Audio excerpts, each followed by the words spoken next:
Hey everyone, and welcome to today's Explainer. We are jumping right into a really vibrant topic today, the incredible history and science of musical instruments. We're going to dive into Chapter 7 to unpack exactly how instruments create those amazing, layered sounds we all love. So, let's get into it. So, to start us off, I want you to ask yourself a quick question. How does an instrument actually affect your experience of a piece of music? Just imagine, for a second, singing your absolute favorite song using only your body. Clapping your hands, maybe stamping your feet to keep the rhythm going. It's pretty fun, right? But now imagine hearing that exact same song backed by a rich, layered ensemble of instruments. The whole vibe completely shifts. Instruments take a simple, bare-bones tune and totally transform it into a deeply immersive experience. And this actually brings up a really beautiful thought from the legendary Bharat Ratna awardee and sitar maestro Pandit Ravi Shankar. He said, "Every musician is a storyteller, using melodies and rhythms to narrate the tales of the heart." I just love that. The instruments we play aren't just making noise, they're literally the tools we use to tell powerful, emotional stories. And throughout this explainer, we're going to look at exactly how those tools work. Here's a quick look at what we'll be covering. We're going to explore the magic of instruments, break down melody versus rhythm, figure out how we classify these musical tools, talk about some absolute legends of Indian music, and finally, this is the fun part, we're going to learn how to make our very own Jaltarong at home. All right, let's jump right into Section 1, the magic of instruments and how they layer sound. Let's try a quick little musical experiment, and we'll center it around a classic composition called Shyamala Meenakshi by Muthuswami Dikshitar. First, picture yourself singing this song using just your body, clapping and stamping out that rhythm. It definitely helps you feel the beat. Okay, but now, imagine singing it alongside an audio track of a violin and a mridangam. Suddenly, you get this traditional resonance that completely changes the feel, doesn't it? Next, swap those out for a piano and a modern drum kit. Boom, the core song itself hasn't changed at all, but the layered, rich sound of the new instruments completely alters your emotional connection to the music. Which leads us perfectly into Section 2, melody versus rhythm, the two absolute core components of music. So, there is a pretty crucial divide here. On one side, we've got our melody instruments. These are the ones responsible for creating the tune and the actual notes of the piece. They give a song its recognizable voice. But on the other side, we have rhythm instruments. These guys drive the tempo, the beat, and that underlying pulse of the music that gets your foot tapping. You see, without rhythm, the melody just has no structure. And without melody, well, the rhythm doesn't really have a song to carry. They are two distinct families, but they have to work together like a team. For example, think about the beautiful Saraswati Veena. With its gorgeous long neck and the strings stretched taut right across it, it is a classic, textbook melody instrument. By interacting with those strings, the musician produces the distinct, varying notes that carry the actual tune of the composition. Moving right along to Section 3, let's talk about classifying these instruments. Specifically, how in the world are they played? Well, right off the bat, instruments are often classified by the raw materials used to build them. We've got wood, which gives us incredible instruments like the kartal and the harmonium. Then there's clay, which is actually used quite often for specific traditional drums.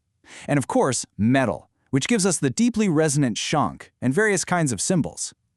The material literally dictates how the sound waves are going to resonate and what kind of acoustic personality the instrument will have.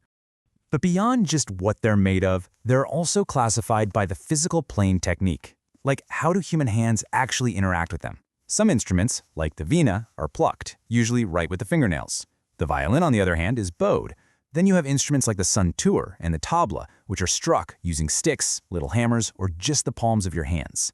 And then, of course, we have wind instruments. These can be mouth-blown or operated by bellows, and they give us things like the shehnai, the flute, and the harmonium. The mechanics of how you play it essentially dictate the entire design of the instrument. We also have some really fascinating traditional classifications to look at. Take the ancient term gana, which refers to solid instruments. These are super cool because they produce sound by having their entire solid body vibrate. In contrast to that, we have avanada, which refers to percussion instruments. This specific classification involves producing sound by striking a stretched membrane or a specific surface. It's just a highly logical, grounded way to categorize how sound is made.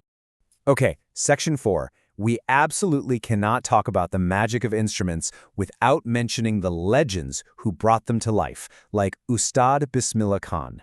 Ustad Bismillah Khan was, without a doubt, one of the greatest Shehnai players in Indian history. What's truly wild about him is what he actually did for the instrument itself.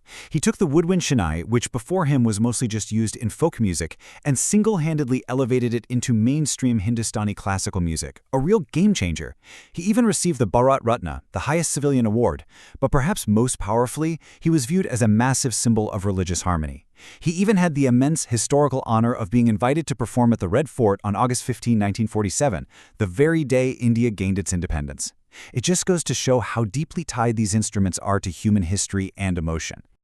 All right, bringing us to our final section, number 5, make your own jal tarang. Time for a little music and science. Have you ever seen a jal tarang? It's amazing. It essentially consists of a series of glass, metal, or clay bowls, and each one is filled with varying levels of water. The artist sits there and strikes the rim of each bowl with a wooden stick to produce music. It is incredibly unique because it actually functions as a melody and a rhythm instrument at the exact same time. And here is where the science gets really cool. Remember those classifications we just talked about? Well, the jal tarang brilliantly blurs those lines. Technically, you can categorize it as a wind instrument. Why? Because the air present right above the water level in each bowl is what vibrates to produce the sound. But it's also a percussive instrument because that sound is initiated by physically striking a surface, the rim of the bowl. It is just a stunning, real-world application of the physics of sound. And the absolute best part is, you can literally go build one of these right now in your own kitchen. It's super simple. Just grab 5 sturdy bowls and line them up on a table in a single row. Next, fill them up with different amounts of water. Try 1 cup in the first, 3/4 in the second, a half cup in the third, and maybe 1/4 of a cup in the last. Then, take a wooden stick or even just a pencil and gently strike the rim of every bowl. Boom, you're making your own music. Pay close attention to how the pitch changes depending on the water level. The less water there is, the more airspace there is to vibrate, which totally changes the note. So, we've explored the sheer magic of layered sound, the delicate balance between melody and rhythm, and the actual science of how materials vibrate to create notes. Ultimately, every single instrument is just a tool waiting for a human touch to give it a voice. So, I'm going to leave you with a challenge. The next time you're listening to your favorite song, see if you can mentally isolate the rhythm from the melody. Try to listen a little closer. Explore your local music scene. Heck, maybe even pick up an instrument yourself. Thanks so much for hanging out with me for this explainer. I hope you learned something awesome today.